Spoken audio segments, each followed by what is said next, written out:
vidéo. Donc, aujourd'hui, on va s'attaquer à un moteur de pit bike pour changer un petit peu, tu sais. Donc, je t'explique vite fait le topo. Un abonné à moi m'a contacté et m'a dit salut Fast, j'ai un moteur 140 ou 150, de toute façon, c'est le même type CRF. J'ai un problème, le moteur il est neuf, les vitesses ne passent pas tous. Il me dit je peux faire la 1, la 2, mais la 3 ne passe pas. Et la 4 non plus, apparemment. Enfin, de ce que j'ai compris. Donc, je lui ai dit, bah go, envoie-moi-le, puis on va voir ce qui se passe. Il faut savoir que c'est un abonné que je connais, hein, c'est aussi un ami. Je lui avais préparé la culasse, donc la culasse, il me l'avait envoyée, je l'avais préparée, etc., etc. Je lui avais renvoyé, il avait remonté le moteur, enfin bref. Il avait fait ce qu'il avait à faire. Le moteur démarre, il tourne sans problème, mais par contre, la vitesse numéro 3 et 4, apparemment, ou que 3, ne passe pas. Donc le but, c'est qu'on démonte pour aller voir ce qui se passe là-dedans. Donc à mon avis, soit il a une fourchette de morte, et c'est un moteur neuf, hein, c'est un moteur qui a tourné peut-être 1 heure ou 2. Il sait pas ce qui s'est passé. Enfin bref. Donc, le but c'est qu'on le démonte ensemble et qu'on trouve la panne. Si j'ai la pièce en stock à la maison, je lui change et c'est bien. Si j'ai pas la pièce, il recommandera une pochette de joint et la pièce qu'il faut acheter. Parce que je sais pas ce qu'il a encore. Je vais pas te faire un tuto ultra détaillé comme on fait d'habitude. Hein. Si tu veux voir comment démonter et remonter un moteur, tu vas sur ma chaîne. Franchement, il y a 450 vidéos. Vous avez tout ce qu'il vous faut en vidéo pour savoir démonter et remonter un moteur. Je m'attarde plus à vous faire des tutos ultra détaillés parce qu'il y a déjà sur la chaîne. Donc en fait, je vais vous faire des timelapses, hein, des trucs assez rapides et on reviendra sur les points clés du moteur, quoi. Ça c'est sûr qu'on reviendra sur les points clés. Mais tout ce qui est démontage, cylindre, etc., etc., ça je vous le passe. Enfin, je vous mets un timelapse, mais je vous le passe en détail parce qu'on s'est déjà vu sur la chaîne. Tu as juste à chercher dans les vidéos et tu verras, tu trouveras ton bonheur. Hein. Que ce soit sur de l'ERZ, du 140, du 125, du 150, du 160, de la 300. Tout ce que tu veux, tu l'as sur ma chaîne. La preuve, il y en a qui copient les vidéos. Donc, c'est que ça fonctionne très bien. Hein. Je reviendrai pas là-dessus parce que ça va m'énerver. Donc, c'est parti. Je te prépare tout ça. Je te montre le moteur et on y va. Donc, le moteur, il est là. 150 type CRF.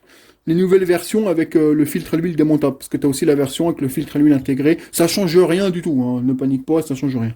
Donc là, ce qu'on va faire, on va enlever le kick. Ensuite, on va aller caler la distrie. Bon, ça, tu connais à force. Démonter le cache-image, caler la distrie. On va venir enlever culasse, cylindre, le piston, pas besoin. Ensuite, on va venir ouvrir le carter d'embrayage. On va enlever tout ce qui est embrayage, etc. Parce qu'il faut ouvrir le carter en deux pour aller voir ce qui se passe dans la boîte. Le copain, l'abonné, a déjà démonté ce carter, il a vérifié l'embrayage et tout, il m'a dit qu'il avait rien trouvé. Donc, on va aller s'attaquer au problème même, la boîte de vitesse. Donc là, ce que je fais, c'est que je prépare un peu tout, et je te reprends au démontage. Donc, me revoilà les copains. Donc là, j'ai déjà enlevé le cache-allumage, le pignon de sortie de boîte, parce que tu vas voir que je ne vais pas démonter l'allumage. L'allumage, je ne le démonte pas, parce qu'en fait, tu peux ouvrir ton carter côté kick sans démonter, enfin tu peux ouvrir ton moteur sans enlever l'allumage, hein, ça change rien du tout, je vais te montrer ça. Donc là je vais te balancer un timelapse, ce que je vais faire c'est que je vais commencer à démonter tout le carter d'embrayage, enlever tout ce qui est embrayage, etc. Et ensuite on viendra démonter cylindre, etc. parce que sinon ça va être la merde à tenir. Toi tu le fais peut-être dans l'autre sens, moi je le fais dans ce sens là, au final ça change rien, le principal c'est que tu démontes ton moteur. Donc je te fous un timelapse, tu verras tout en accéléré et je te reprends vraiment au moment où on est au cœur de la bête, hein, tout simplement, c'est parti.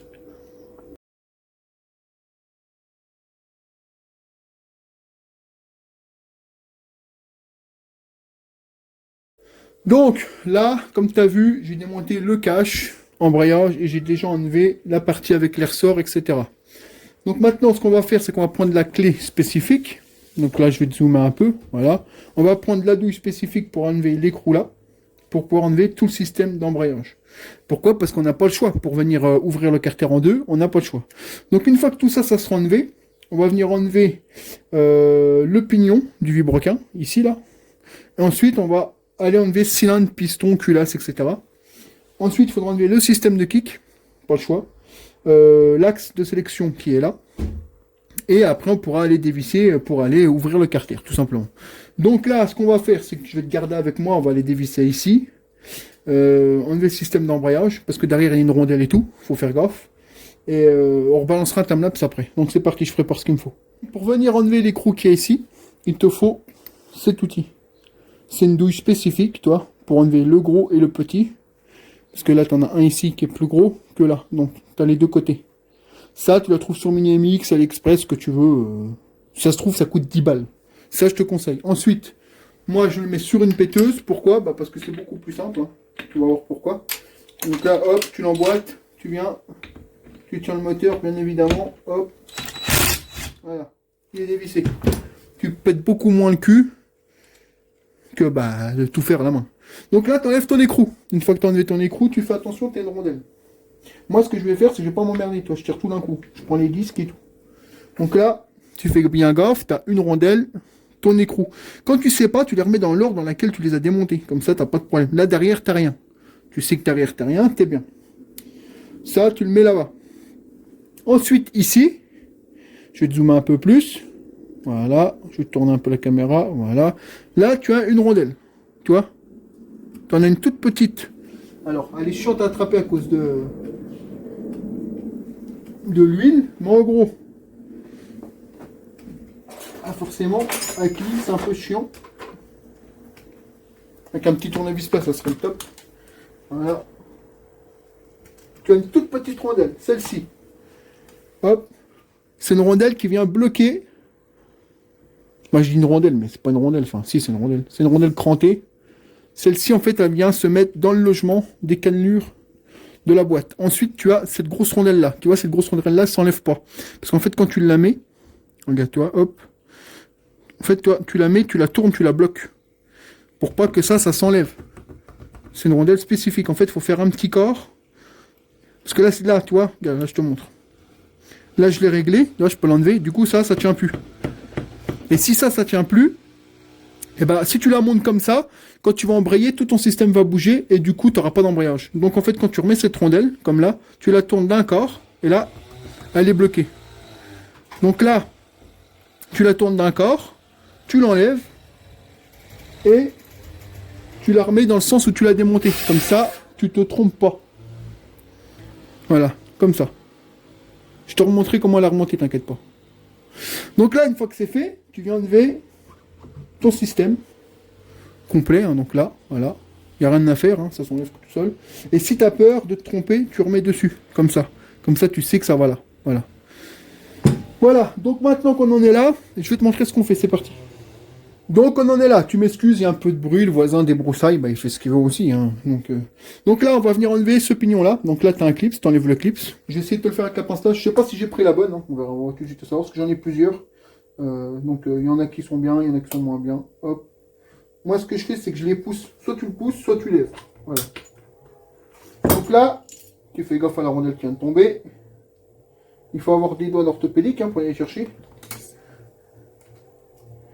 Bon, tu risques pas de la faire tomber dans le moteur, hein, vu la taille qu'elle fait. Donc voilà. Donc cette rondelle-là vient au fond comme ça. Tu vois pas parce que j'ai mes gros doigts devant, mais t'as compris. En gros, ça va. Ça fait rondelle, pignon, clips. Comme ça. Si t'as peur, tu mets un petit riselant. Comme ça, tu sais comment que c'est. En même temps, tu contrôles un peu les dents. Du pignon, bon, ça, ils étaient neufs, hein, je les avais changés. Enfin, en même temps, non, c'est pas ce moteur-là, je te raconte une connerie. Mais le moteur-là est neuf, donc on contrôle en même temps. Là, en l'occurrence, ça n'a rien. Donc là, tu viens mettre un petit riselant et tu ranges ça de ton côté. Ensuite, il y a le système de clic enlevé. Enfin, pas tout, mais au moins ce pignon-là, parce que sinon tu ne pourras pas ressortir. Ensuite, tu auras cette petite pièce-là. Là, il faudra la basculer. Comme ça, hop. Déjà là, je vois que c'est bloqué. Je pense qu'il m'a fait, le copain là. Elle est bloquée la pièce déjà. Donc déjà là, ça peut pas trop bien aller. Ouais, non c'est bon. C'est cette pièce-là qui fout la merde. Ok. Je t'expliquerai pourquoi, parce que là on en appuie dessus, hein, tout simplement. Donc là, on va venir enlever ce clip ici pour enlever les pignons là. Tu peux pas trop te tromper, ne t'inquiète pas. C'est parti. Voilà. Parce qu'en fait, tu vois, c'est un clip qui n'a pas d'ergot en fait. Donc du coup, c'est chiant. Mais bon, on va l'enlever. Donc tu as le clip. Ensuite, tu as ton pignon. Un peu casse-couille enlevé d'ailleurs. Voilà. Tu as une rondelle. Ton pignon. Et normalement, une rondelle derrière. Tu vois, je te raconte pas de conneries. Elle est là. Donc tu la laisses. Tu laisses ça comme ça. Voilà.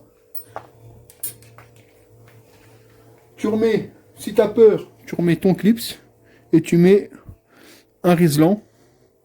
Comme ça. Toi, c'est madame qui le met. Je reviens devant l'écran. Et comme ça, tu peux pas te tromper dans le sens de tes pièces. Voilà. Moi, je te le fais pourtant en vidéo, mais d'habitude, je le fais pas. Là, en vidéo, je prends mon temps, parce que sinon, le moteur, il serait déjà démonté. Donc là, cette partie-là, on n'aura pas besoin de l'enlever, le kick. C'est ça qui est bien sur ces ceux-là. Les 125, c'est chiant. Il faut tout enlever, là, non. Donc là, on va venir dévisser ici. Pourquoi? Bah parce qu'il faut qu'on puisse enlever l'axe de sélection là, donc il faut dévisser là. Donc c'est une clé Allen. Tout simplement. Donc là, tu prends ta petite clé Allen, je sais plus c'est laquelle, hein, on va le faire ensemble. C'est une comme ça, hop. Là, tu viens, tu dévisses. Alors, je te conseille, parce que là, voilà, tu vois. Hop, tu le maintiens et tu dévisses en même temps. J'ai pris un petit tournevis pour le faire, ça n'abîme rien. Commencez pas à chialer dans les commentaires, ça n'abîme rien du tout. Là, tu as ton système complet, donc ton ressort et tout, et tu fais attention, il y a une toute petite rondelle derrière, très important, sinon quand tu serres, ça se met de travers, et puis bah après, bah ça fonctionne pas. Donc là, tu mets ça de côté comme ça, hop. Maintenant qu'on en est là, on peut venir enlever l'axe de sélection. Je vais dézoomer un peu, parce que sinon tu verras plus rien. Voilà. Donc là, tu arrives. Tu lèves un peu. Ça risque de couler l'huile, hein, mais comme d'hab, de toute façon. Soit tu lèves, soit tu tires par là. Ça dépend comment ça veut. Voilà. Comme ça. Voilà. Ça risque de couler l'huile. Hein. Là, je pense que je vais mettre un chiffon en dessous tout de suite. Parce que j'ai pas envie que ça coule de partout. Voilà. Et tu viens enlever. Tu vois, là, ça va couler, hein, c'est ce que j'avais dit. Ça coule sur toute ma table. Donc là, tu as ton système de sélection, tu l'enlèves. Tu as, il n'y a pas de rondelle au fond. Donc il n'y a pas de rondelle. Et là, je crois qu'il y en a une dessus, non, il n'y en a pas. Donc elle est comme ça, c'est très bien. Donc là, bah, l'huile qui coule, bah, t'as pas le choix de la laisser couler. Hein. Je bloque le moteur parce qu'elle ne tient pas, je suppose. Voilà. J'essuie tout ça et je te reprends. Parce qu'on va pas bricoler dans la merde. On en est là. Donc là, on a enlevé l'huile. Là, on va faire un peu de place pour que tu puisses voir. Donc c'est qu'on en est quand même. Je te range tous les outils vite fait. Et on fait ça au propre. La péteuse, on va la garder parce qu'on va en avoir besoin. Voilà. Donc maintenant, on en est là. Donc comme tu peux le voir par toi-même, on a enlevé tout ce qu'il fallait enlever. J'ai passé un coup de nettoyant frein pour enlever toute l'huile, etc. Maintenant, ce qu'on va faire, c'est que là, tout de suite, dans l'immédiat, je vais venir prédévisser ça. Donc je vais reprendre ma douille spécifique, qui est sur la rallonge. Voilà. Donc là, tu peux voir qu'elle ne va pas. Pourquoi? Parce qu'il y a un sens. Tu l'inverses. Et elle y va. Donc là, normalement, si ça se passe comme je veux, ça va aller. Voilà. Hop, dévissé. C'est pour ça qu'à la péteuse, ça va tout de suite mieux. Une fois que c'est dévissé, tu le revisses, tu le laisses comme ça. Je vais t'expliquer pourquoi après. Maintenant, la pompe à l'huile, tout ça, ça c'est la pompe à l'huile. On n'y touche pas, il n'y a pas besoin. Là, on a tout enlevé, ce qu'il fallait enlever. Maintenant, on va venir enlever cylindre, piston, culasse. Pourquoi? Bah, parce que j'aurais pu le faire avant, mais là, j'ai choisi de le faire seulement maintenant. Parce que comme j'ai l'allumage de l'autre côté, je vais pouvoir m'aider quand même. Alors, le calage de la distrie, tout ça, t'en as rien à foutre, puisque tu démontes tout. Tu vas forcément tout remonter, donc il faudra tout recaler. Donc, c'est parti. Donc là, on va venir dévisser les 4 écrous pour enlever la culasse, etc. Je fais un peu de place et je te reprends.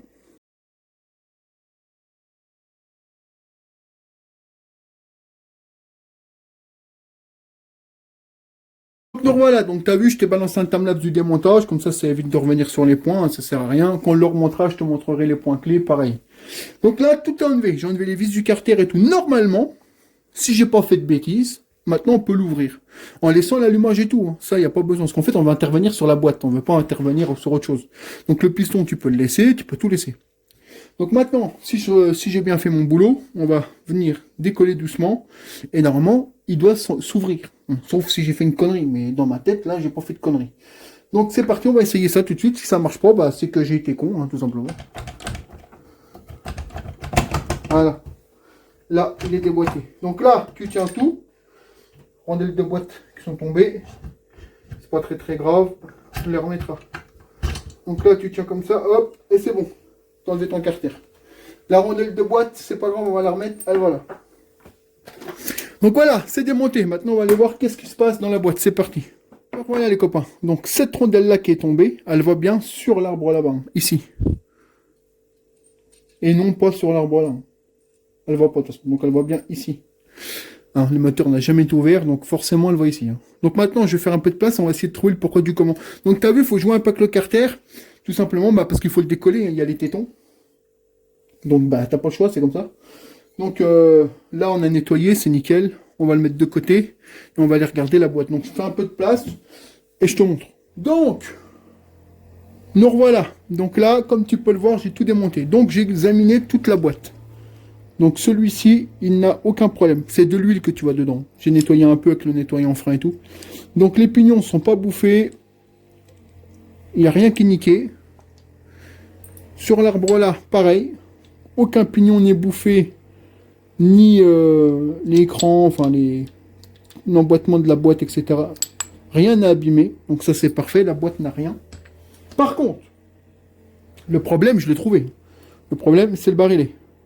Pourquoi? Je vais te montrer tout de suite, tu vas t'en rendre compte. Celui-ci, ça va encore, tu vois. Hein, tu t'en rends compte, ça va encore. Bon, il est bouffé. Hein. Il est bouffé, il n'y a plus de l'écran, là, il n'y en a plus, c'est tout lisse. Alors, celui-là dans dessous. Là, tu te dis, c'est bon, il y a du cran, il y a du cran. Regarde. Il se monte comme ça. Hein. Voilà. Voilà. Donc là, c'est totalement creusé, tu vois bien. Il n'y a plus du tout de cran. Là, ici, là, du côté là, il n'y en a plus. C'est tout lisse. Je te laisse regarder. Donc voilà pourquoi la vitesse numéro 3 ne passe pas. Hein, parce que en fait, les fourchettes sont bouffées. Donc du coup, je pense que le barillet, il n'arrive pas à monter le pignon, puisque tout est mort. Et la vitesse ne passe pas. Donc le problème, il est là. Il faut changer le barillet complet. Ça coûte une trentaine d'euros, il me semble. Donc je vais faire commander ça au copain, au client, à l'abonné. Je lui ai envoyé une photo qui commande un barillet complet, qui me le fasse livrer à la maison avec une pochette de joint. Et on pourra remonter la pièce. Donc des fois, tu vois, c'est tout con. Hein. Il suffit de rien. Alors ça, à mon avis, c'est un mauvais... Enfin, pour moi, ça, c'est une mauvaise utilisation. C'est soit il a embrayé pas, parce qu'il y en a beaucoup qui pensent que c'est comme une motocross, qu'il n'y a pas besoin d'embrayer pour passer les vitesses. N'oubliez pas que c'est une pit bike avec un moteur à 300 balles. C'est de la pièce chinoise. Hein. Faut pas oublier qu'un barillet comme ça coûte 30 euros. T'achèterais ça pour un YZ ou un Kawa, ça serait pas le même prix. Hein. Donc pensez toujours bien à embrayer, puis il y aura beaucoup moins de problèmes. Donc tu vois, là, c'est totalement bouffé. Donc, il faut changer cette pièce. Donc, au moins, on a trouvé le problème. Donc, moi, ce que je vais faire, c'est que je vais finir de nettoyer le bloc. Heureusement, tu peux voir par toi-même. Hein. Hop. Et je vais incliner un peu tout ça. Le bas moteur en lui-même, il est propre. Il n'y a pas de problème. Je vais simplement nettoyer toute l'huile qu'il y a dedans. Et on va pouvoir tout remonter. Donc, tu fais bien attention aux rondelles. Hein, je te l'ai montré. Donc, moi, je vais tout nettoyer. Il n'y a pas d'émail. Donc, ça, c'est très bien. Il a de la chance. On va tout nettoyer. Là, c'est un peu crade. Mais c'est pas de l'émail. On va tout nettoyer. Et puis commander les pièces et remonter tout ça. Voilà. Donc je fais un peu de place et je te montre. Donc comme tu vois, tout est nettoyé, le plan de joint, tout est ok, on a tout nettoyé. Donc maintenant, on va ranger un peu les outils. Moi, je le laisse comme ça, le moteur, je vais le planquer pour pas qu'il prenne la poussière, forcément. Je vais voir avec lui pour qu'il commande des pièces. Donc pochette de joint et le barillet neuf, on pourra remonter tout ça. Donc allez, je te reprends quand on le remonte.